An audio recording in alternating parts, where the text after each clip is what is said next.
there's over 300,000 HGV drivers in the UK.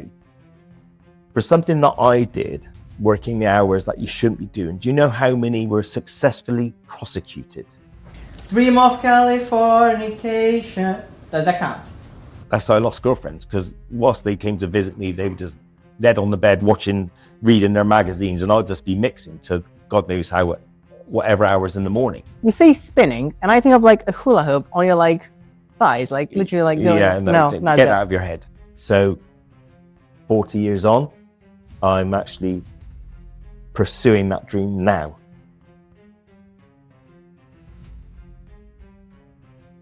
Well, nice to meet you, Darren. Nice to meet you, Luca. So let's start with this statement. So no one knows you. No one knows who Darren is. Who is Darren? I don't know. It says on the label on the back of my shirt. It says on the label, right? I'd like to be known as a professional DJ, of which I started way back in 1986. And the reason why I wanted to be a DJ is because of my love of music. Nothing more, nothing less.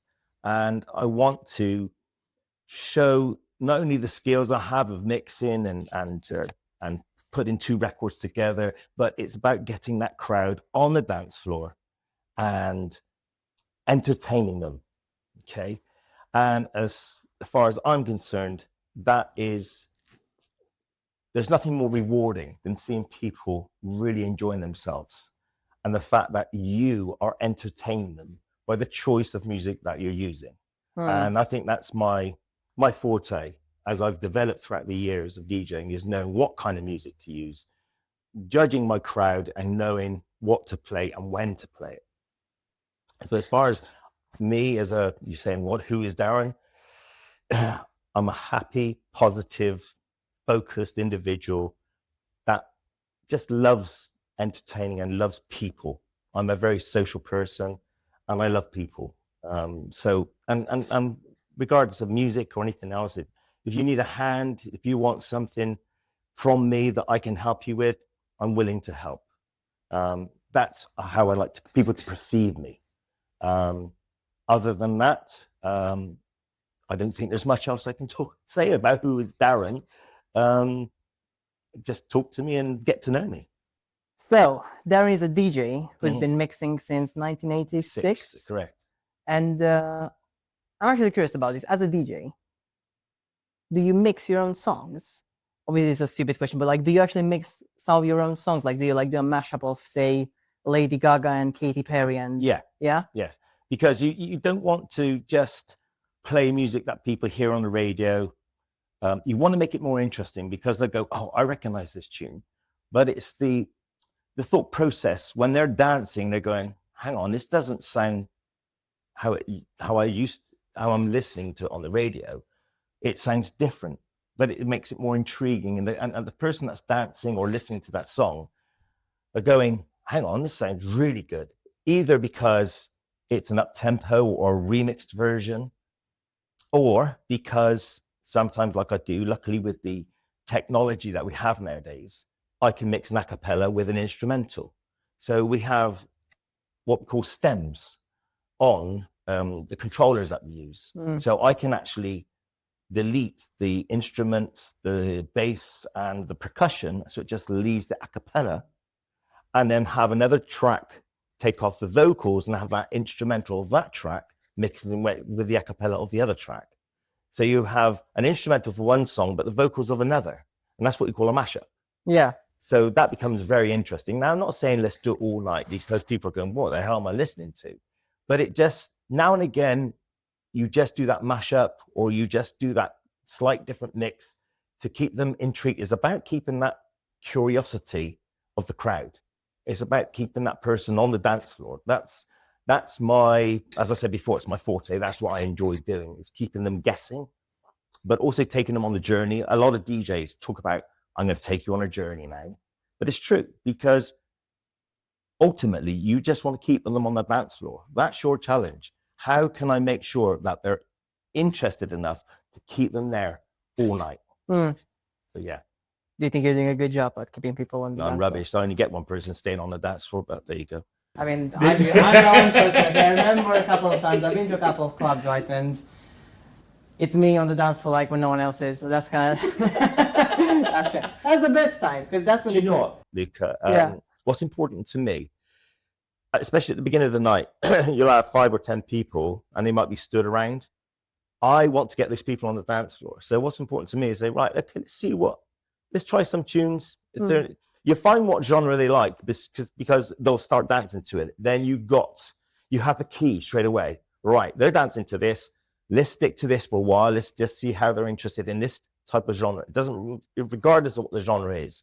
It could be indie, it could be rock, it could be house, it could be pop. Whatever the genre is, you will find what they like because they dance to it. And then you continue with that. If they start drifting off, change the genre to something that's similar to that, but slightly different. For instance, you can play The Killers, Mr. Brightside. Yes, good song. Which is it's an indie song. Okay? Yeah, but it mixes very well with Macklemore, Can't Hold Us. Okay, now that is generally a hip hop track, but because the tempo is very high, like a 140, 144 BPM, beats per minute. Yeah, it mixes very well with The Killers. But you've gone from one genre to the other, and it's about being clever in blending one genre into the other. And there again, that comes through experience and learning your craft and learning what your genres are. So taking this whole journey back 20, 40 years ago, could you tell me how have you got to where you are right now? Walk me through your path in life and how you've got to do what you're doing now, which is DJing. So going back 39 years ago. 39 years ago. I wish it was 24 years ago, but no, it's definitely 39 years. It'd be 40 years next year. So I said 1986. So my father was running a VIP lounge, which is part of the Bristol City football ground. Okay. And when players finished their matches, they would then have their dinner, evening dinner, and stay for a while and then go home, of which then that VIP lounge was then open to the public and was used as a nightclub. And I used to work for my father, just setting it up, getting things clean, basically, and working behind the bar. And he had a DJ there, which I wasn't impressed with. And because I have an extensive collection of records, because I've always collected. By that time, I was 21. I said, "Do you know what, Dad? I think I could do this." Really? Yeah, I can do better than what he can. I've got every record that he's played tonight, but I reckon I can do it better than him. Okay. And my father said, "Yeah, no problem. That will save me money." I said, "What do you mean?" He said, "Well, he's costing me, I think at that time it was like 80 quid. And he said, all I need to do is pay you 40. I said, "Well, thanks, Dad." So yeah, that was back in 86. That was my DJing rate from 8 o'clock to 2 o'clock, 6-hour set, 40 quid. 40 quid. My goodness. Yeah. Good pay. Now, I was there for about a year working for my father. I was still loving it. But bear in mind, it was all 12-inch single records. It was only 2 turntables. There was no CD players. There was no controller, no technical, nothing like that. No laptop, nothing like that. So I've had to learn how to mix on turntables. And so when you see DJs or people doing that motion, okay, that comes all the way back from the 70s when DJs, they had no pitch control. So you had to, if you were mixing one track to the other, you had to actually use your finger to increase the speed of one record to match the speed of the other record, and then get the crossfader to bring one record into the other as you're mixing it in. And then you can take your finger off and then it would have blended. So you had to be very accurate on how you move your finger at the same speed as one record to slightly speed it up. So yeah, it was a skillful art to know how to mix on turntables back then, of which I'd like to say that I've got that art, I've perfected that art, because for years in my bedroom when I had turntables, that's how I lost girlfriends, because whilst they came to visit me, they would just dead on the bed reading their magazines, and I'll just be mixing to God knows whatever hours in the morning, learning my craft, because I was that besotted with it. I absolutely loved it. So going back to the VIP lounge, the Bristol City Football Stadium, there was a birthday party going on, of which one of the guys that was a club owner in Burnham-on-Sea. Now, he owned a club called Michael's Fun Pub. He liked my set, and he said, I really like what you're doing. Do you fancy coming to work for me at my bar? And I said, where is that? He said, Burnham-on-Sea. And I was like, it's 40 miles away. I said, but I can't, I'm working for my father. He said, well, what does he pay you? And I said, well, 40 quid. He went, 40 quid? How about £100? So suddenly loyalties went out the window. Yeah. And plus, this was a VIP lounge. It held about 100 people. This bar held 300. And it was, the way I saw it, was getting me into the club world. Absolutely. And I really wanted to make that step. Not fortuitous is the wrong word, but my father was thinking about jacking it all in anyway. It was coming to the end of the road. It wasn't making much money. He wasn't happy there. And I said, Dad, look, here's the situation. And he did say, go for it. Just go for it. So I was lucky in that respect. I was there for about 3 years. Then I went to Weston. And I went for another bigger club called Mr. B's, a DJ there, but it was twice the size of the one in Burnham-on-Sea. So now I'm getting closer to Bristol. And then from Mr. B's, I then went to 5, 6, 7 clubs in Bristol. I was there in Bristol for about 10 years. And then from then on, I just ventured out throughout the UK, working for various clubs and, proper nightclubs, big clubs as well. And I never looked back. So it was a progress of sorts, small, slow beginnings. But as I said, as I learnt my craft and I developed, I went from club to club to club. And luckily enough, because, I will say I was that good, I maintained a residency, which means I stayed there for at least 2 years. Every club I've ever been in, very rarely did I stay anything less than 2 years, because you need that continuity. So if you're bringing the crowd in and the club's happy with you, people are happy, and they keep on bringing the numbers in, why change? Yeah. It's business sense. It makes sense, yeah. So I pat myself on the back, and that's what I like to feel that I can give the club, is a good DJ professionalism, and repeated business. So crowd keeps coming back.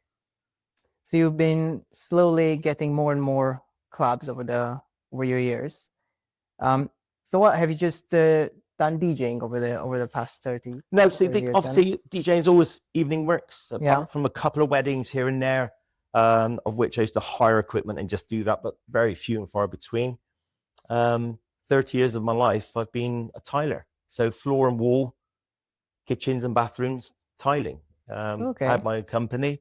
I employed 8 subcontractors, because I do quite big contracts, i.e. for Tesco's, Centre Parks, Taylor Wimpey, Persimmon.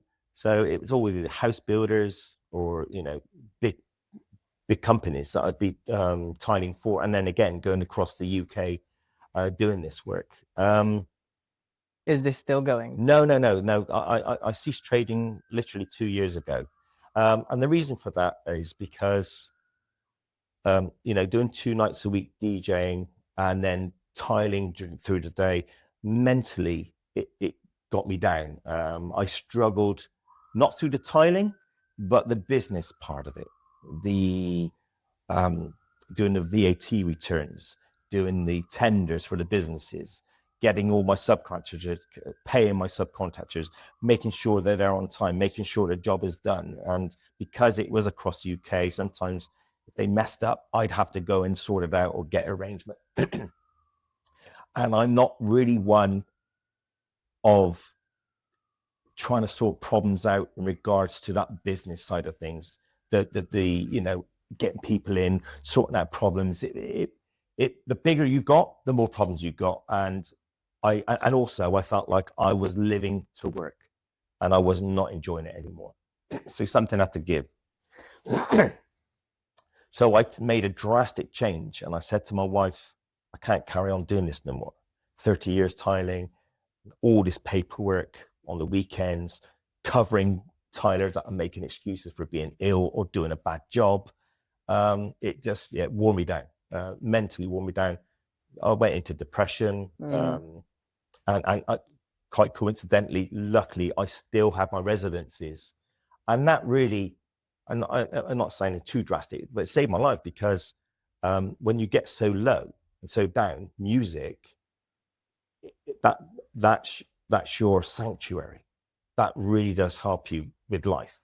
For me, music was my way out and I was getting paid for it. So I had something to fall back on, but I still needed an income, a daytime income.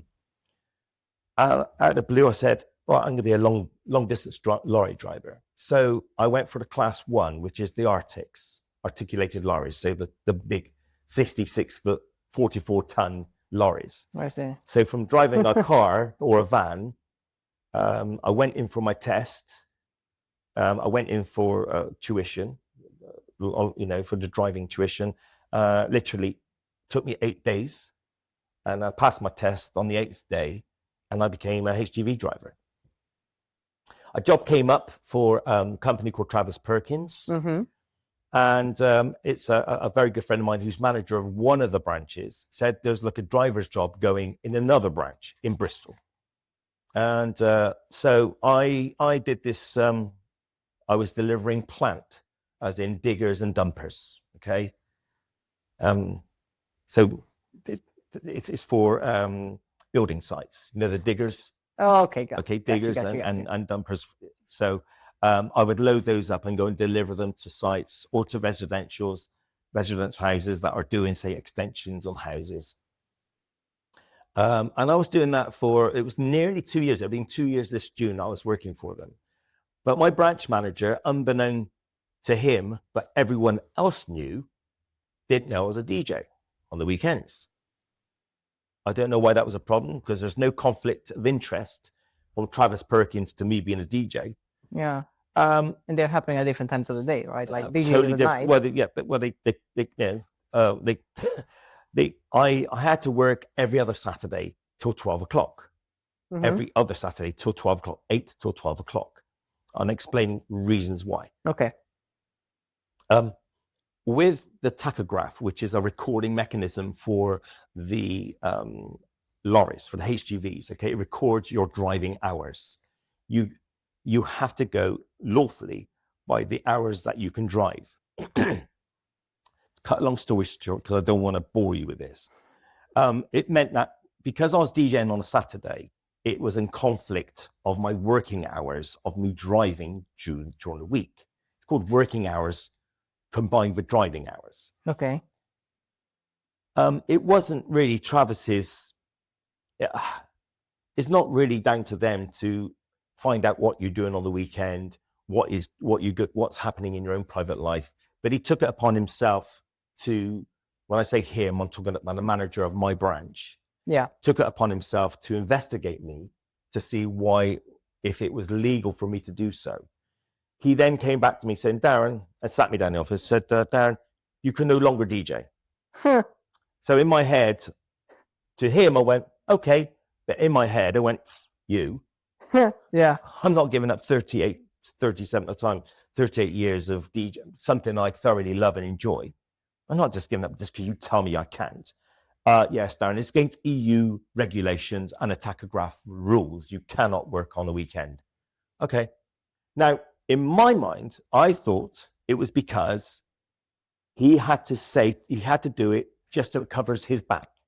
Now, he's told me as an employee, Darren, you can't work weekends, it's against the taco hours. And at least he's told me that covers himself. But of course, he can't say, but on the side, Darren, yeah, carry on, I won't say nothing. Okay? Yeah. No. So the following weekend, I said, yes, I'll give up DJ, I won't work no more. The following Wednesday, after the Saturday I worked, he called me in the office again and said, Darren, did you work this Saturday? I went, no. of which he took out some A4 piece of paper with me DJing, with a photograph of me DJing at Labyrinth.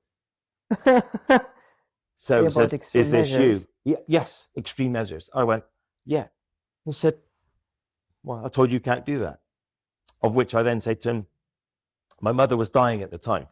And she's been in the nursing home for 3 years. Of the last year of the third year, she had a stroke. Now, she was funded. She got funding for the nursing home she was in, but since she had a stroke, the funding didn't cover 24-hour care in the nursing home.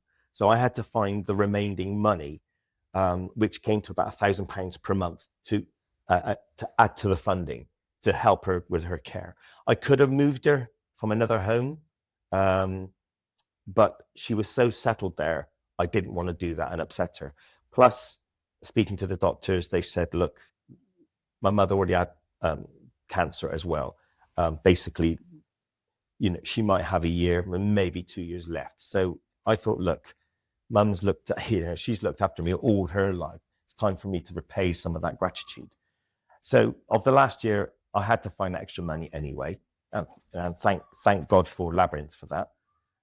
It helped me manage to pay for the extra funding. He knew this manager of Stoke Gifford branch knew this, yet he still put me on a 2-week suspension further to investigation. Now, the investigation was so they wanted to see where legally they stood. Obviously, I knew the reasons for this. And I also knew that they would have sacked me had I not resigned. So I took it upon myself the Friday before the Monday of the final hearing, I resigned. So I never went back. But as far as my job was concerned, as far as a delivery driver and my work ethics were top, they had no complaints as me as a driver or working for the company whatsoever. It was just because I was going against the EU rules as far as driving laws and hours. So a despicable human being that, I cannot tell you how much disdain I have for him. Because he mentally, he put me through a lot of anguish, and again a lot of depression came back out of that, because I didn't believe I deserved that. I'm not of that nature to do that to someone, but he did. Yeah, I'm sorry to hear that. And then my mother died on the 9th of December, and I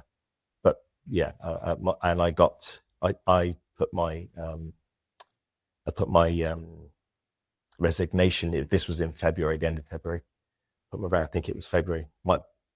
January. I can't remember now. But obviously, there were still bills to pay. It's all being paid now. But at the particular time, he knew the reasons why I needed that money. So your mom died around December. 9th of December, yeah. And then it was 2 months later that you resigned. It was in January, end of January. End of January, yeah. That you resigned. Yeah. Did they ever apologize or say to you in any? Did they know that your mom had died? Oh yeah. And they never said anything. Yeah, because I thought he was Mr. Wonderful at one point because he gave me a week's grievance pay, time off, but no, I mean, it's funny how he showing his true colors. I don't know whether he was probably jealous that I was earning extra money on the side. All I can say is that he's a do-gooder, but didn't do me any good. But and suffice to say, I won't say most, but everyone working in that branch does not like him. They put on a false face, but if he only knew what they say behind his back, I wish they could interview everyone and not be identified and say, can you please tell me what you think of this person? And they would all say the same. He's not a nice guy. That's just awful because some people end up in positions where you manage people. And then as you grow up and as you go up the ladder of becoming a manager, you look at everything you don't like and you say, well, I'm going to try my best to not do that. And then you end up in that position and you do exactly the thing you might have despised at one point. Mm. It's just shit. Yeah. Exactly. And it's funny, Luca, because when I tell everyone this story, and there's no his side or my side, that's exactly what happened. That's the situation. He's right. He's done everything lawfully. It's nothing he's done wrong as far as the law is concerned, but morally disgusting. Yeah. Now, I looked up something the other day. There's over 300,000 HGV drivers in the UK. For something that I did, working the hours that you shouldn't be doing, do you know how many were successfully prosecuted? Oh, it's too high, 1,000. Out of 300,000. Something that I've done, working the hours that you shouldn't be doing, I've been taken to court and successfully prosecuted. 297. 297. Out of 300,000. So you're telling me that these HGV drivers, I know plasterers, I know four other HGV drivers that are DJs that work on the weekend, okay? And their companies literally say to them, what you do in your own time is entirely up to you. It's just one of those anomalies that people just don't really care about. And here's the thing. If I wasn't getting paid, if it wasn't a paid job, and I did the job free for John, think again, John. If I did it for absolutely for nothing, and I DJ'd right throughout Saturday, right throughout Sunday, and then finished DJ at 6 o'clock on Monday morning, I went to work on at 7 o'clock on Monday morning, they couldn't say nothing because I've done it all for nothing. Because I got paid, it's classed as a job, goes against the EU regulations of the tachograph hours. So if it was a hobby, there again, if I got drunk and I was an alcoholic and went into work at 6 o'clock sober, but I drank all weekend and partied all weekend, wouldn't have got the sack. Sorry, I wouldn't have resigned, wouldn't have been put on suspension. But because it's a paid job, the law changes. Absolutely ridiculous. No, it makes you want to question, like, really, why are we doing all of this if it's not just, it doesn't make any sense. So you're meant to have a 24-hour break from driving one weekend and then 45-hour break the following weekend. So technically, I could have worked every other weekend. I could have done that. But, he said, no, you cannot. His words were, you can no longer DJ. So fuck him. Sorry. No, go for it. Absolutely. So, and you know who you are. If you ever get to see this, I hope you're proud in your execution of getting rid of people that are good-hearted, wholesome people. Fair play to you. Yeah, I hope he does, because it just goes to show, like, why did you want to do it? That's the question I would ask him. What was the reason? Legally, fine, covering your back, but there is a way you could have gone about it. Just unfortunate. So you've told me about DJing, obviously. You've told me about how you started. You've told me about being a lorry driver. You've also told me about how for a number of years you did tiling. Yes. Now you stopped a couple of years ago, 2 years ago. Yes. Did you do anything else in between? Or did you do anything else? Yes. So man of many talents. Go for it. Year 2000. Yeah. 25 years ago. I was not even born. I was born a year later.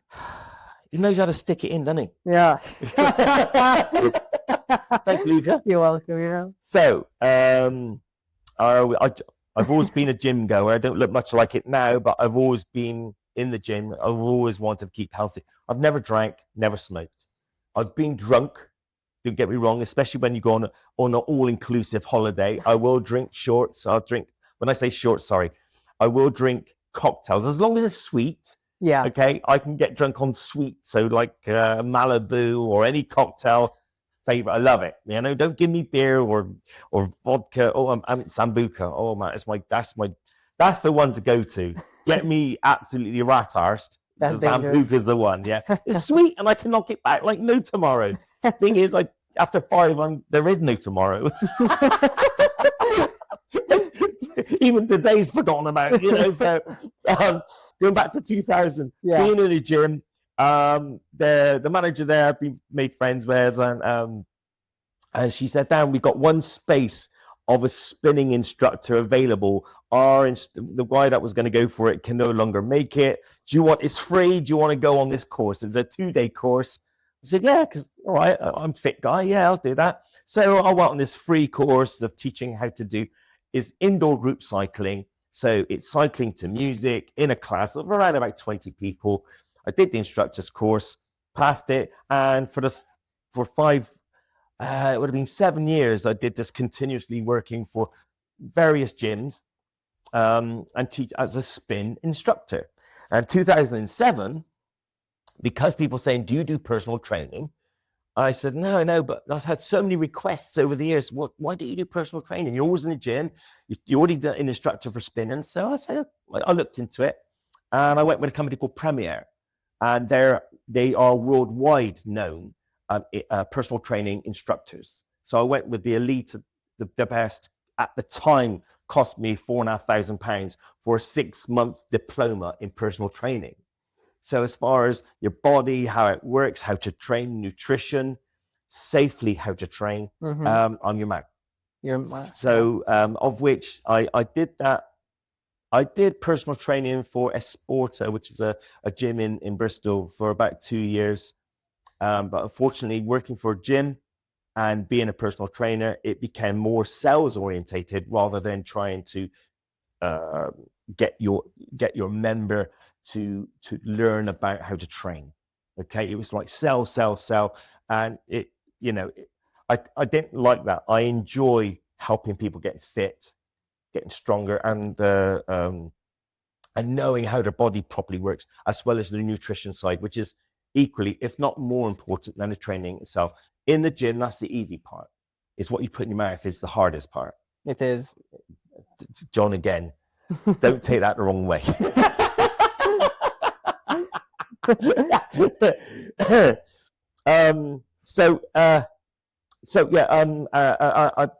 There was no money in it. I thought, yeah, I'm going to make loads of money, personal trainer, get 3 or 4 clients every day, 40 quid a time, £40 an hour, whatever. That just didn't really work out. So that was also whilst I'm DJing, whilst I'm tiling. So I kicked that and of course the personal training was the evenings only. So that clashed with DJing, I guess. Well, not really, because I was still DJing Thursday, Friday, Saturday, and sometimes I could do personal training during the day, and some up to Thursday, Monday, or Sunday to Thursday, I could do that. But there again, being young or younger, I was living to work. Everything I did was work. I had 3 jobs going. I was tiling, I was a personal trainer, I was DJing. My wife never saw me, so there's some benefits. If you say so. Sorry? If you say so. Yeah, I was just wearing myself out. I really was. So as much as I still help people with their personal training programs, I still enjoy helping people out with their diets as well. Yeah. It's not one for money. It's not one for unless I open my own gym, and then you can make some money. But it's not for me anymore. So that's gone by the wayside. I still teach spin because that's just 2 evenings a week, just for 1 hour, 1 hour time, and my classes are full. So I thoroughly still enjoy teaching spin. So that's 25 years on, continuously. And DJing continuously since '86. There's never been a year where I've not been in a club. There's not been a week, apart from holidays, that I've not DJed in a club. So of the 2 things I enjoy, keeping fit and my music, I'm in a happy place right now.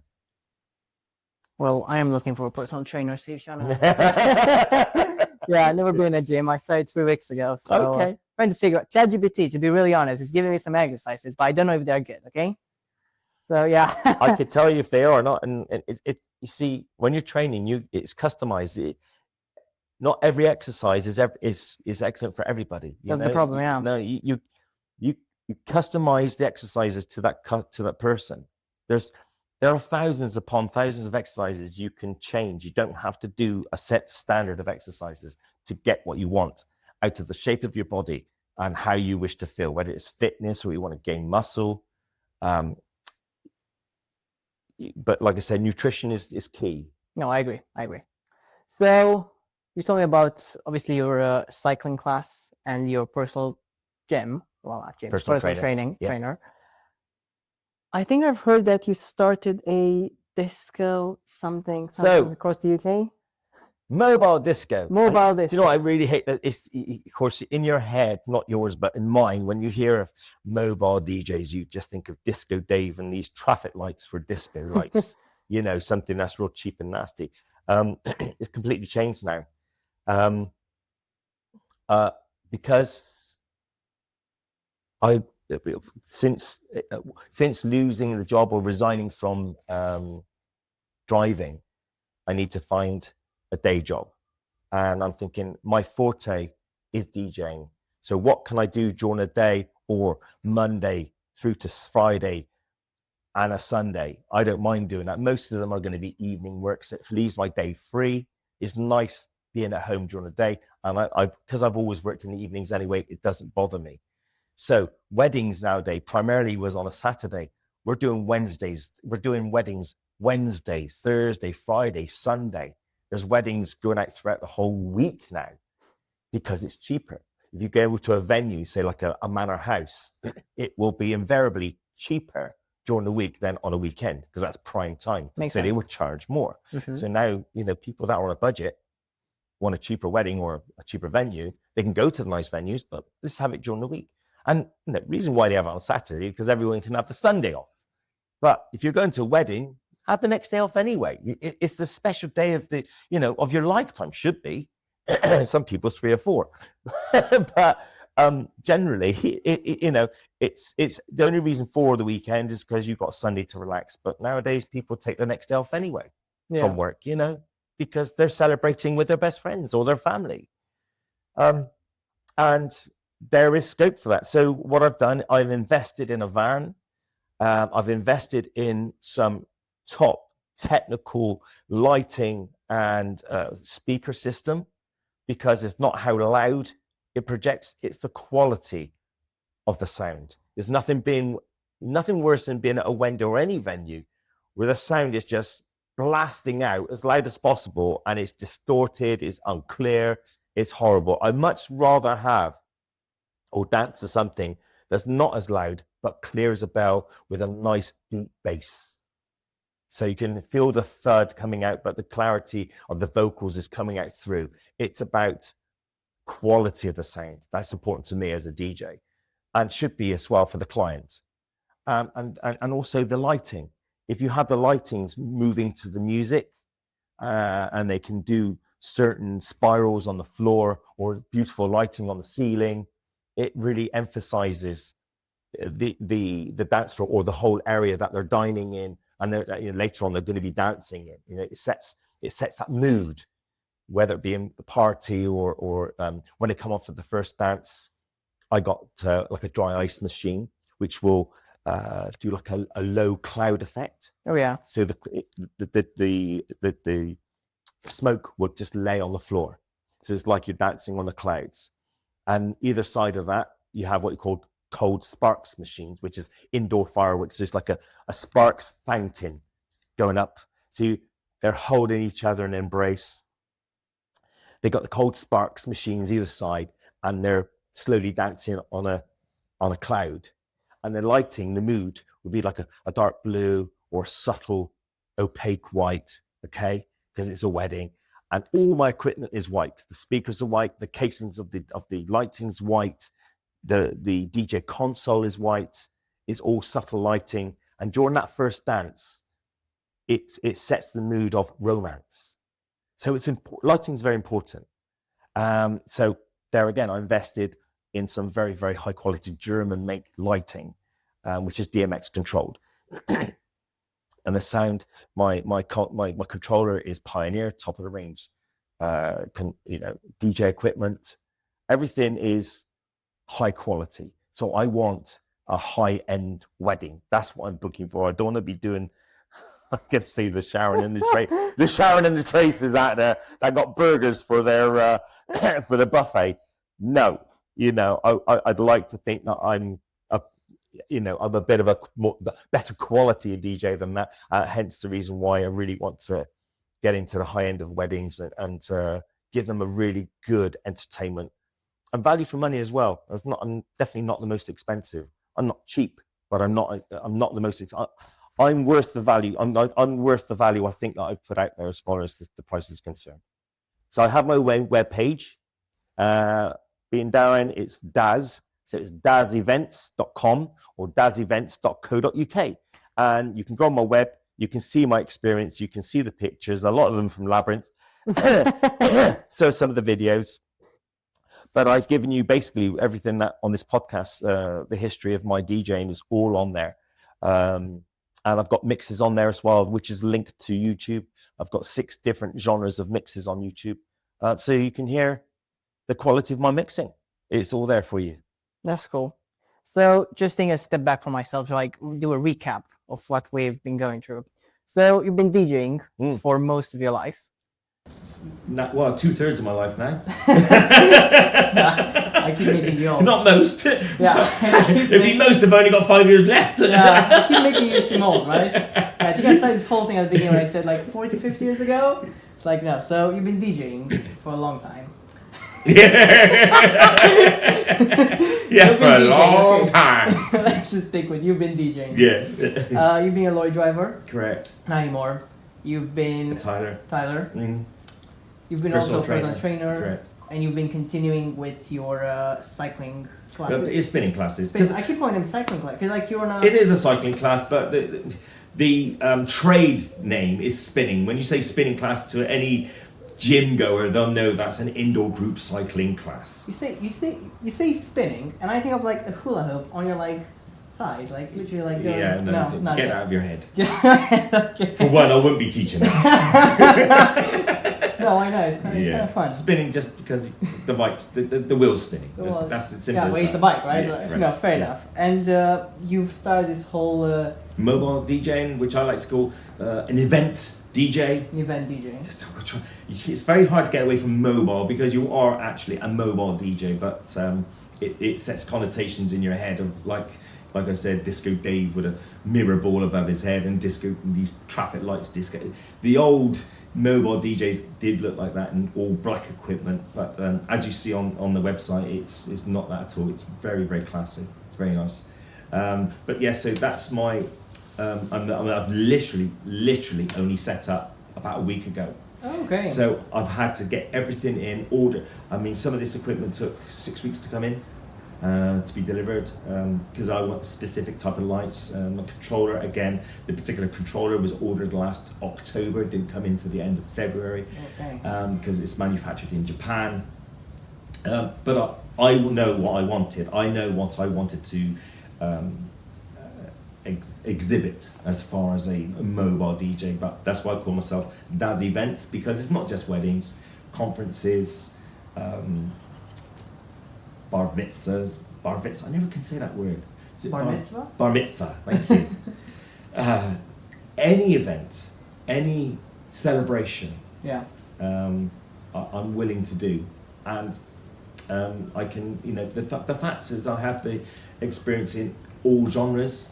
I grew up on 60s and rock and roll and Elvis and country music because my mother and father bought 45 discs and played it on a Dansetti record player. It was a record player that when you stack the records on and the needle would come across, sit on top of the record, play the record, and when that record finished, the arm would go across and the next record would drop down and the arm would go across and then play the next record on top of, and you could do like a stack of 10 records at one time. So that was how they used to play those back then, those records. But mum had hundreds. She used to buy them, and I think they were influenced my mother more than my father because she really loved her music. And I still got some of her 45s today, so they're like 70 years old. Some of the tunes, some of the records I still have today. So the collection she had influenced me growing up, and until I went to school, and a friend of mine, Kenny Williams, introduced me to disco when I was 12 years old in '77, and he had a Earth, Wind and Fire album. I forgot what it's called, but I was mesmerized. He introduced me to Michael Jackson, And when Michael Jackson had this first album, 79, called Off the Wall, still to this day, is my favorite album rather than Thriller or Fad, any of his other albums. Off the Wall, to me, is his best work. That's cool.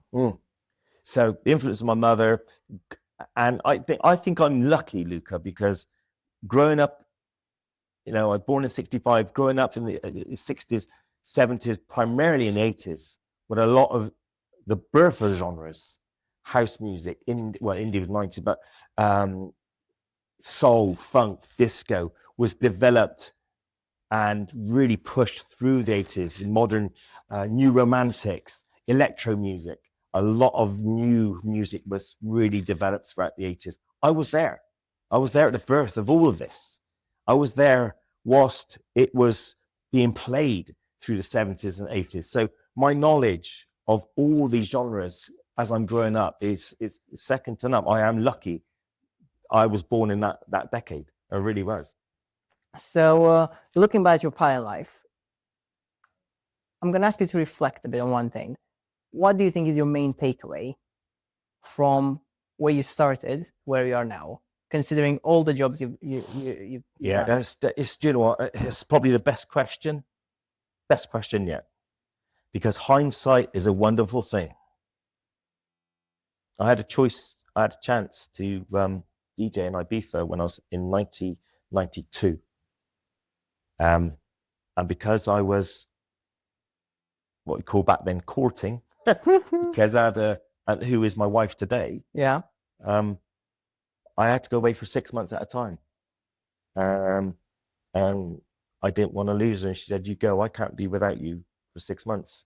So the opportunity left. Now, had I gone, I probably could have made a very big name for myself. So, and of which, I never did. So if I look at your age, if I could be my age again when I started DJing, one, I would look into production. I've always really fancied producing music, dance music especially, and continue DJing the clubs. That would be my ideal and my dream job. So 40 years on, I'm actually pursuing that dream now.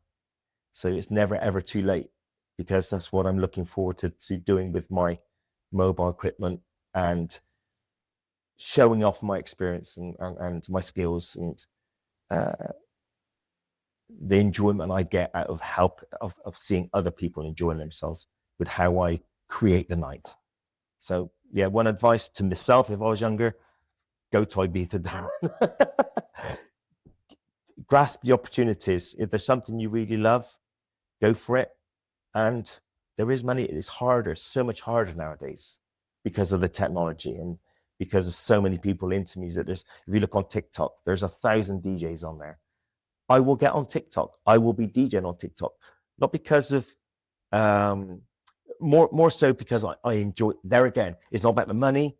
I don't care if I have 2 views. It's the fact that I'm playing to people, and it's my enjoyment. It's my hobby. Yeah. So yeah, that's advice. Looking back, I don't regret anything. There's no regrets. So I don't want it to come across as it being a regret. Mm-hmm. It's an opportunity missed to develop something that I really, really enjoy doing. I've always enjoyed tiling. I enjoyed tiling. I find it very therapeutic. It was the business side that got me down. I enjoyed driving. It was the fact that I couldn't DJ as well as drive. It was, the law. And because of the nature of this manager, that made me lose that job. Personal training, I love that because it's helping people, helping them get to where they need to be physically. But ultimately, nothing beats music. Nothing beats the joy I get out of playing music and entertaining people. And looking at the future now, I've got long left as far as you're concerned. 8 years old, right? Looking at the future, where do you want to be? I'm quite happy now to be successful in my business. Okay. Yeah. What do you think is going to stop you? What's going to stop me? What do you think is going to stop you? Nothing. Nothing. What do you think is going to stop me? That's what I'm asking you. I was more curious to see if there was anything there that you might have thought, well, I want to go this way. Okay, so Mobile the only desk, thing that's going to stop me Yeah. is if I don't get any bookings, Okay. of which I'll have to resume finding another daytime job.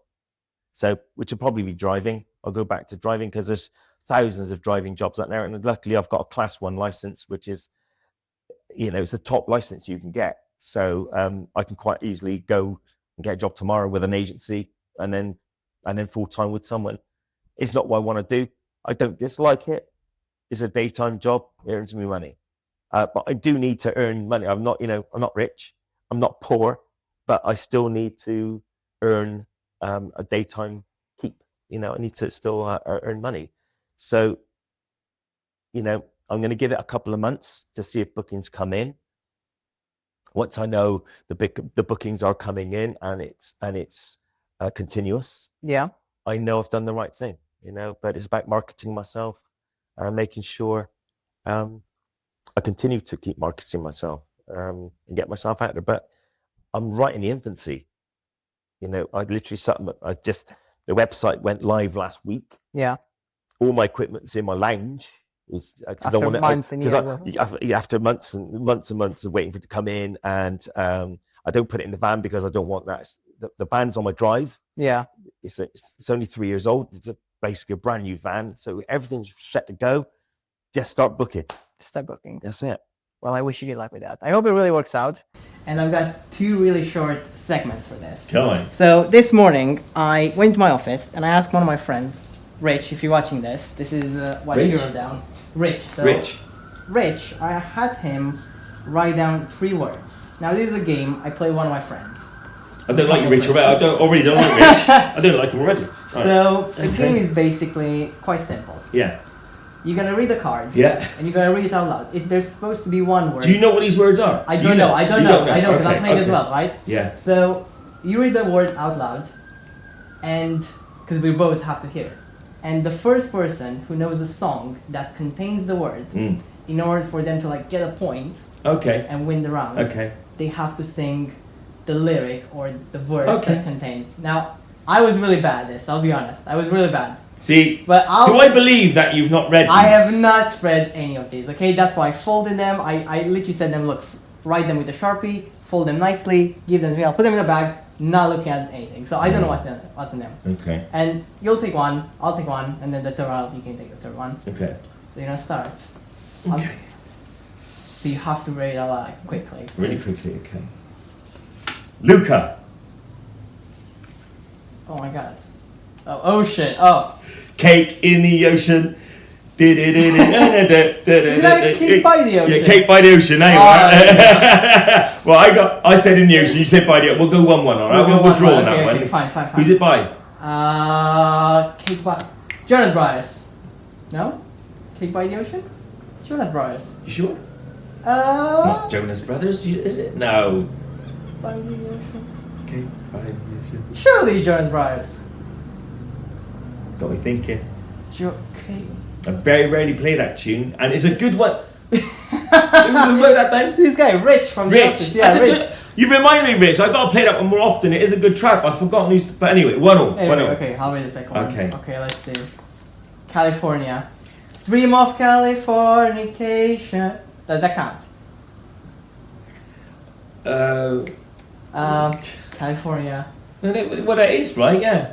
But if I the word, I know a song actually. How can I not know a song with California in it? I'll help you. I'll give you the point. Is the Snoop Dogg, Katy Perry?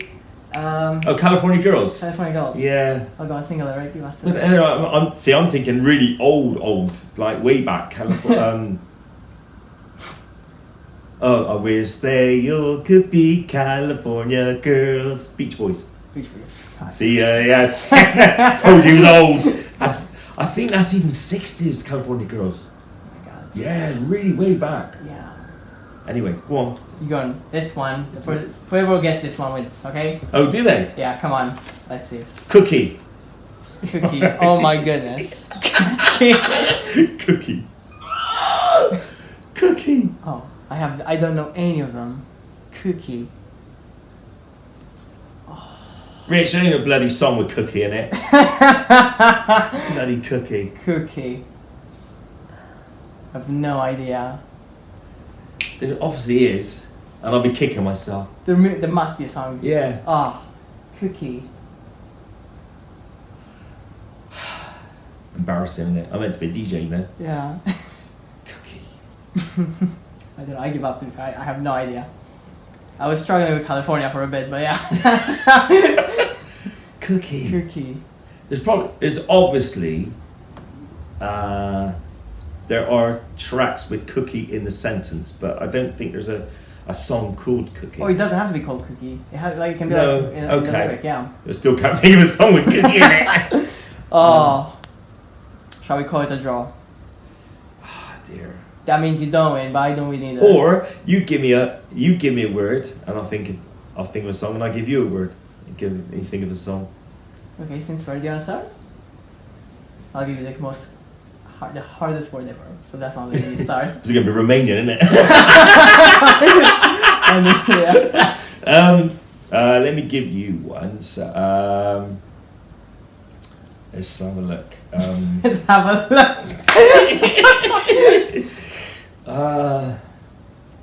Feet. Feet. Don't stop. No. Feet. Oh. Feet. What do you mean feet? You don't do things at the end of your leg. Oh my God. Feet.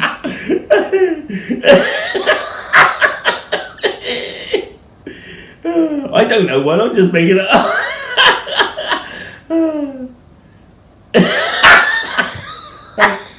Knees, shoulder, feet, and toes. Hey, There you go. come on! There you go. Knees, shoulder, Wicked! feet, and toes. Awesome! Oh, Oh, I'll give you a knees. that's brilliant! I Well thought about it for a second. Yeah. yeah. I wasn't sure. I was like, is it Head, like shoulders, feet feet, as and well? toes. Yeah, Yeah. well done. Oh, good. Plant. Plant. Oh God, bloody plant.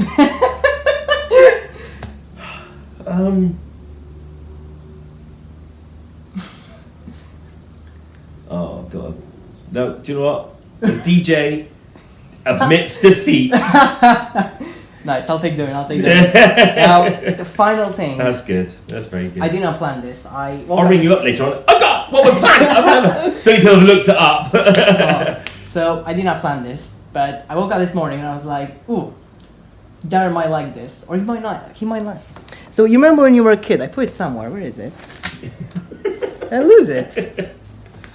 Give me a second, because like it's literally somewhere here. Yeah. Oh, there you go, Darren. Let me tell you. So when you know when you were a kid, Yeah. and you had a chocolate bar. Yeah. Right, so you would have a chocolate bar, and Yeah. think about how you felt when you took your first couple of bites. Have you ever felt like, right, this chocolate bar needs a bit more chocolate? It doesn't have the right amount of chocolate. Yeah. Yeah, that's how I felt. Yeah. That's how I felt like the whole my childhood. I was like, this chocolate bar does not have enough chocolate in it. Right? Is that your childhood, you say? I'm exaggerating. That's why I need a personal coach, right? That's why I need a gym buddy. Okay.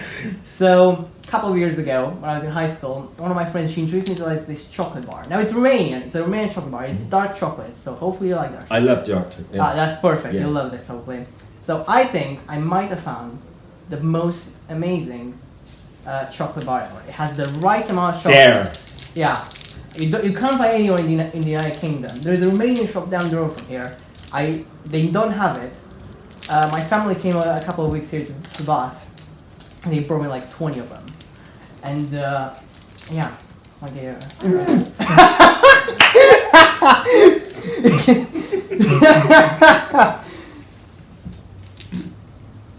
Nice.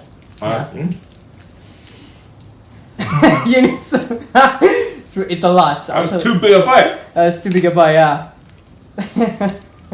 My mother's Hungarian, Yeah. so we're neighbours. We were neighbours. Yeah. And I remember these type of bars in Hungary, right in the 70s, 80s. Yeah. Obviously they were Hungarian, but very, very similar with the what do you call it, layers in them, you know? What are they called there with the layers through them? I have no idea. That is, yeah, mate. So when you come to Labyrinth, I'll have one of these ready for you. I know what you like now. Yeah. They're really nice, thank you. Nice. Well, thank you again, Darren, and thank you for agreeing to sit down with me. Hopefully this again. Cheers, thank you. No problem.